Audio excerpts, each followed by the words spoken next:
Il y a le vétérinaire qui est passé voir et qui nous a dit « Je ne vous en donne pas 3 mois ». Elle était vraiment, vraiment très maigre. Et notre problème, c'est qu'on n'avait pas de maout parce que Kenji, qui était avec moi, s'occupait de Yanni à ce moment-là. Moi, je n'avais pas le temps de m'en occuper. Et alors, il s'est passé quelque chose d'amusant, c'est qu'on avait rencontré dans le village voisin un petit gamin, un train de savate qui chapardait pour pouvoir manger.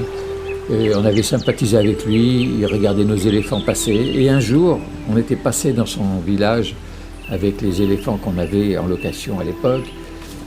Et il a suivi les éléphants, il est venu jusque chez nous. Quand il est passé devant la cuisine, il a trouvé que ça sentait bon. Alors, il s'est assis et il n'est jamais reparti. Il était donc avec nous quand Sendao est arrivé. Et quand il a vu qu'on ne savait pas comment se débrouiller, il nous a dit « Eh bien, je vais m'en occuper, moi, de votre éléphant ».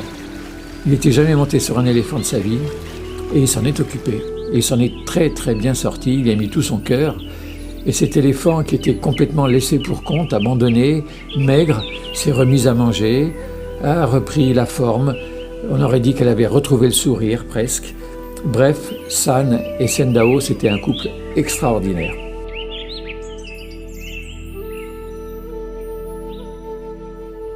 Et puis, l'éléphant, petit à petit, a repris la forme. Elle s'est mise à marcher, elle courait même parfois. Elle était en pleine forme. Au bout de 2 ans, elle était vraiment bien. Elle avait un beau ventre bien rond.